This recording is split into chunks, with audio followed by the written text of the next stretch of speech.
PM Modi के दौरे की शुरुआत बर्लिन से हुई और वहीं से रूस यूक्रेन की जंग दौरे के प्रमुख मुद्दे के तौर पर उभरी। और अब पीएम मोदी फ्रांस पहुंच रहे हैं, जहां मोदी की मुलाकात फ्रांस के राष्ट्रपति इमैनुअल मैक्रो से होगी और इसी मुलाकात में जंग पर ब्रेक का फाइनल ब्लूप्रिंट तैयार होने की उम्मीद है। देखिए, इसमें कोई शक नहीं है कि ये जो प्रधानमंत्री की विजिट, चाहे वो जर्मनी हो, डेनमार्क हो या फ्रांस हो, ये एक रशिया यूक्रेन क्राइसिस जो यूरोपियन क्राइसिस है उसके मध्यस्थ में हो रही है। और चाहे वो मैक्रोन हो, चाहे वो प्रधानमंत्री मोदी हो, हमेशा से यही कहते रहे हैं कि किसी तरह से ये लड़ाई को टाला जा सके और अगर जब हो गई है तो उसको रोका जा सके। मोदी मैक्रो की मुलाकात से जंग रुकने की उम्मीद यूं ही नहीं की जा रही। इसके पीछे बहुत सी ऐसी वजह है जिससे पूरी दुनिया की नजर इस मुलाकात पर लगी हुई है। और इसीलिए अब ये बड़ा सवाल है कि मोदी जिस कद के लीडर हैं, क्या वो कद जंग रोकने में मददगार साबित होगा? मैक्रो की मुलाकात से रूस और यूक्रेन की जंग रोकने की उम्मीद क्यों जग गई है? इसकी बड़ी वजह यह कद ही है, दोनों नेताओं का कद।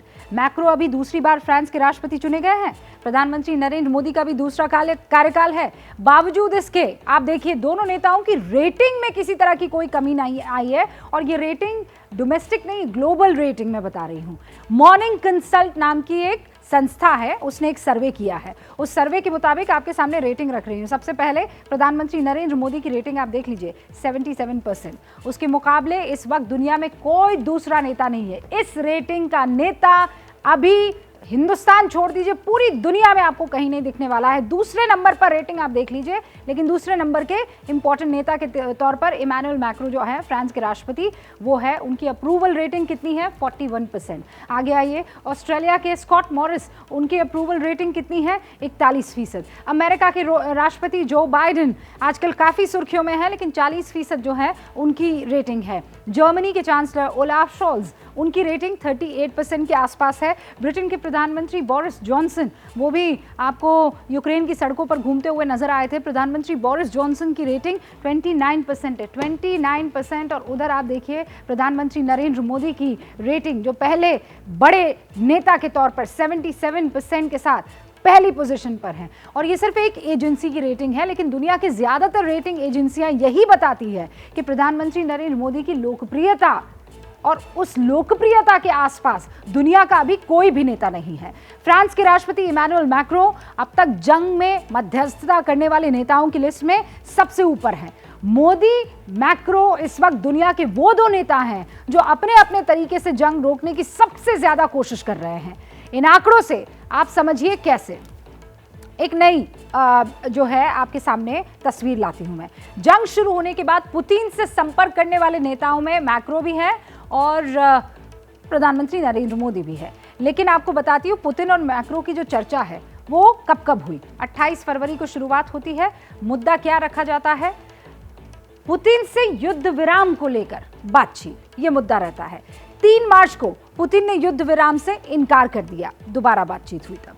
मैक्रो ने हार नहीं मानी। 3 दिन बाद ही उन्होंने नागरिकों को निकालने के लिए फिर से पुतिन से बात की, यानी 6 मार्च को नागरिकों को निकालने का रास्ता मुद्दा रखा। फिर 12 मार्च को आइए आप, मुद्दा क्या था? युद्ध विराम पर दोबारा से चर्चा। फिर 18 मार्च को मैक्रो की बातचीत हुई है पुतिन से, राहत का सामान और युद्ध विराम को लेकर दोनों के बीच में चर्चा हुई है। फिर 22 मार्च को एक बार फिर से युद्ध सेंटर में रहा, लेकिन यूक्रेन की तबाही को लेकर मैक्रो ने पुतिन से चर्चा की थी। फिर 29 मार्च को दोबारा दोनों में बातचीत हुई, युद्ध विराम को लेकर एक बार फिर से इन दोनों नेताओं ने आपस में बात की। फिर कल ही यानी 3 मई को मैक्रो ने एक बार फिर से फंसे हुए लोगों को निकालने के लिए पुतिन को टेलीफोन किया। तो आप समझ लीजिए कितनी दफा 28 फरवरी से शुरू होकर अब 3 मई तक इन दोनों के बीच में बातचीत हो चुकी है। युद्ध शुरू होने से ठीक पहले भी पुतिन से 2 बार बात की मैक्रो ने।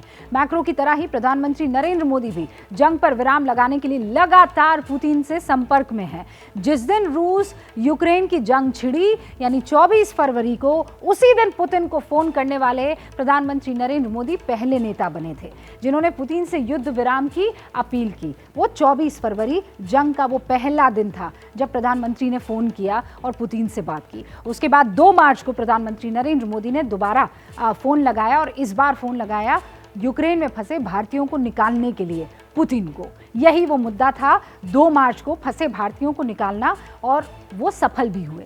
7 मार्च को रूस यूक्रेन मध्यस्थता शुरू होने पर पुतिन को एक बार फिर से स्वागत है, आपने जो कदम उठाया है, कहने के लिए प्रधानमंत्री नरेंद्र मोदी ने फोन किया था।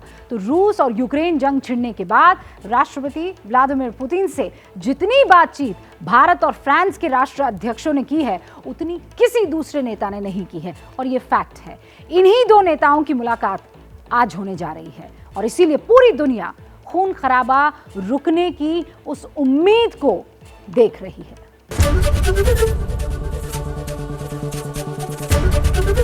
एबीपी न्यूज आपको रखे आगे।